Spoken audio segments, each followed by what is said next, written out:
Bonjour à toutes et à tous et bienvenue dans ce nouvel épisode de WWE News.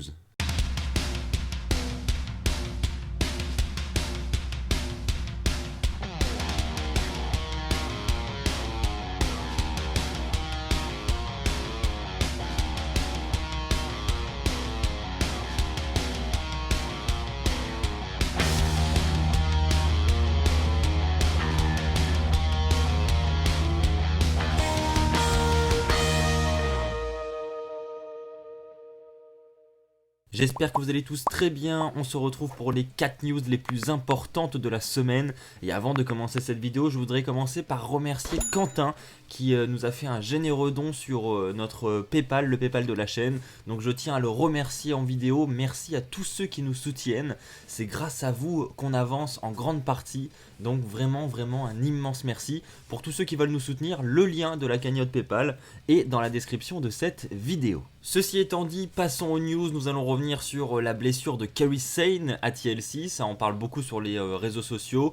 On va parler d'une grosse rumeur également sur les réseaux, on va parler de nouvelles signatures de contrats et on va parler du design de certains titres qui pourraient changer à la WWE. Commençons par Kairi Sane. Alors vous le savez, elle avait un match à TLC, elle faisait équipe avec Asuka pour affronter Charlotte et Becky Lynch dans un match TLC pour les titres par équipe féminin.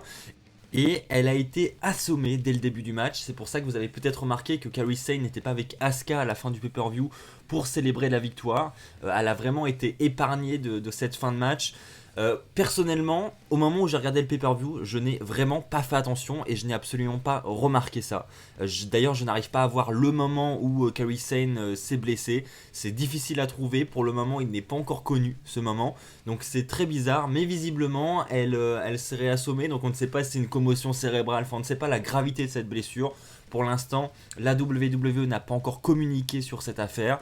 Et puis Kairi Sane non plus, malgré que sur les réseaux sociaux elle ait tweeté un emoji pouce en l'air en mode je vais bien, vous inquiétez pas. Quoi qu'il en soit, elle a gagné le respect de nombreux superstars parce que de nombreux superstars l'ont surnommée la Warrior sur les réseaux sociaux. Donc en d'autres mots, c'est la guerrière, hein, elle n'abandonne pas quoi, elle a continué son match malgré ça. C'est vrai que c'est quand même assez impressionnant. Et d'ailleurs je m'excuse pour ne pas en avoir parlé durant ma vidéo review de TLC, parce que je sais que vous êtes très nombreux en commentaire à me l'avoir dit, me dire que c'est honteux de ne pas aborder le sujet Kairi Sane avec sa blessure, etc.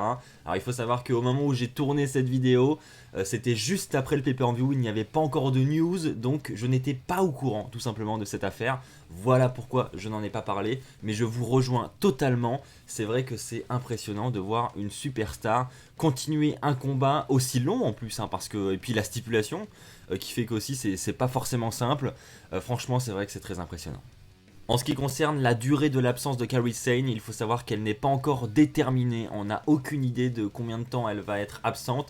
Tout ce que l'on sait pour l'instant, c'est qu'elle a été écartée des rings pour les prochains shows qui arrivent cette semaine. Donc elle ne recatchera pas au moins jusqu'à la semaine prochaine, voire plus si la blessure est plus grave que ce que l'on pense.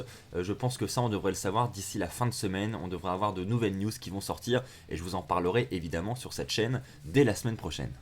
Allez, on va souhaiter un bon rétablissement à Kairi Sane et on va passer à la prochaine news qui va concerner des nouvelles signatures de contrats. Premièrement, nous avons le New Day qui vient de re-signer avec la WWE. On sait que Kofi Kingston, lui, vient de signer un nouveau contrat de 5 ans. Donc ça a déjà été annoncé il y a quelques jours. Donc ça, c'est sûr, on a encore Kofi à la WWE pour 5 ans. Maintenant, en ce qui concerne Big E et Xavier Woods, ses partenaires, on sait qu'ils ont re-signé pour plusieurs années à la WWE, mais on ne sait pas le détail. On ne sait pas si c'est également 5 ans, si c'est plus, si c'est moins. On n'a aucune idée de ça, tout ce qu'on sait c'est qu'ils ont re-signé. On a une autre équipe qui aurait également re-signé avec la fédération pour un long contrat. Ce sont les Street Profits qui auraient signé un contrat d'une durée approximative de 5 ans. Pareil, on n'a pas la durée exacte, mais ça serait du long terme également. Donc cette fraîche équipe de la NXT qui vient de débarquer récemment à Raw devrait rester encore à la WWE pour un bon petit moment. Donc on a une belle panoplie de superstars qui ont re-signé avec la fédération dernièrement. Voilà, ça fait plusieurs fois qu'on parle de signature de contrat dans les derniers épisodes de WWE News. Ça montre quand même que la WWE propose de plus en plus des contrats sur le long terme. On parle très souvent de 3-5 ans. La WWE ne signe plus de contrats pour 1 an, 2 ans. Elle veut vraiment garder la propriété de ses superstars. Et je pense que c'est en effet dû à la AEW qui vient d'arriver sur le marché. C'est une façon de se protéger contre les éventuelles fuites entre guillemets de superstars vers cette AEW. Maintenant, c'est bien de proposer des longs contrats. Maintenant, si les superstars n'ont pas envie de le renouveler, eh bien tout simplement, ils peuvent mettre un terme au contrat et quitter la fédération pour justement rejoindre la AEW ou d'autres fédérations. C'est d'ailleurs ce qu'ont fait récemment Sin Cara, Luke Harper, etc. J'en ai parlé avec vous durant le dernier épisode. Allez, on va parler d'une grosse rumeur qui vient de débarquer sur les réseaux sociaux et plus particulièrement sur Twitter. Donc c'est à prendre avec des pincettes, bien sûr, je le précise, mais je pense que vous en doutez, rien d'officiel là-dedans. Mais je vous rapporte l'info quand même parce que des fois ça part d'une rumeur et ça aboutit par un match. Donc on ne sait jamais. C'est la Fox qui a tweeté, qui commence à tweeter des dream matchs que les fans aimeraient voir à la WWE. Et il se trouve que cette semaine sur Twitter, elle a tweeté le dream match entre CM Punk et Stone Cold. Donc c'est en fait une match card où on voit d'un côté CM Punk et de l'autre Stone Cold. Et donc évidemment les fans seraient hyper contents à l'idée de voir ce match. Et nul autre que CM Punk a réagi à cette photo. Il a répondu à ce tweet de la Fox avec un gif où on voit CM Punk durant sa paille bombe faire coucou à la caméra. Je sais pas si vous voyez de quel moment je veux parler. En mode, si vous voulez organiser ce match, coucou, je suis là quoi. Moi je l'interprète comme ça.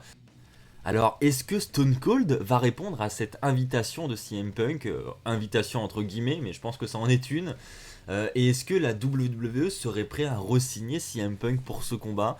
Honnêtement, je pense que ce combat, pour être totalement franc avec vous, va être difficile à mettre en place. Je vois difficilement Stone Cold revenir sur les rings avec sa blessure, etc.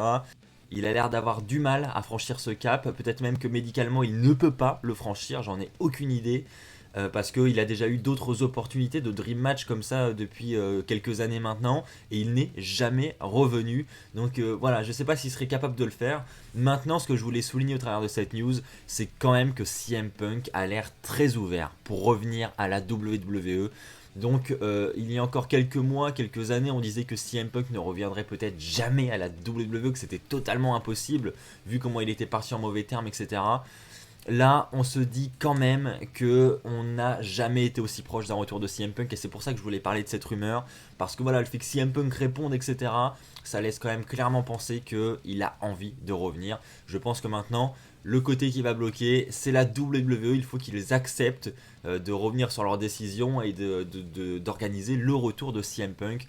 Honnêtement, il y a tellement d'argent en jeu que je pense qu'ils vont le faire. N'hésitez pas à me partager votre avis dans les commentaires en ce qui concerne cette info. Est-ce que vous pensez que CM Punk va finalement revenir sur les rings de la WWE?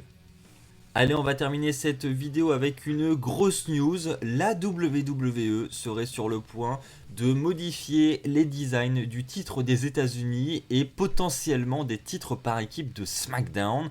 Alors, il est dit que le titre des États-Unis vient d'être commandé. Il a d'ailleurs été livré déjà à la WWE. Donc, on aurait donc un nouveau design qui devrait arriver. On ne sait pas quand est-ce qu'il sera utilisé. On ne sait même pas s'il sera utilisé, parce que parfois, la WWE a réalisé et a commandé des nouveaux designs de ceinture, mais ne les a jamais utilisés à la télévision. Donc peut-être que ce sera le cas pour ces deux nouveaux titres également. Donc le titre des États-Unis, il devrait arriver prochainement s'il arrive. En tout cas, il vient d'être commandé comme je viens de vous le dire. Et en ce qui concerne les titres par équipe de SmackDown, il serait prêt depuis plus de 6 mois, mais n'aurait toujours pas été diffusé à la télévision. Et je ne sais même pas pourquoi je dis il n'aurait, parce que c'est le cas, on ne les a toujours pas vus. Donc est-ce qu'ils vont finalement les utiliser ou est-ce qu'ils sont revenus sur leur décision en mode bah non, finalement les titres actuels sont bien, on ne va pas les changer. Personnellement, j'aimerais beaucoup que les designs changent, surtout du côté des titres par équipe de SmackDown. Perso, je préfère avoir des titres différents, un peu comme le titre des États-Unis et le titre intercontinental qui ont des designs différents. Contrairement au titre universel et au titre de la WWE où on a juste la couleur qui change par exemple, j'aime bien quand les designs sont vraiment complètement différents. J'adorais notamment les titres par équipe il y a 10 ans, enfin quand je dis 10 ans c'est même plus maintenant, on se rapproche plus des 15 ans même, oh là je me fais vieux. Les titres par équipe de cette époque-là, ils étaient originaux, ils sortaient de l'ordinaire, on n'avait surtout pas les mêmes du côté de Raw et SmackDown, et ça c'était un gros point positif je trouve pour l'époque, donc j'avoue que j'aimerais bien que ça change. N'hésitez pas vous aussi à me proposer vos avis dans les commentaires. Évidemment je n'ai pas de photos à vous proposer de ces ceintures, elles sont secrètes, et peut-être qu'on ne les verra même jamais.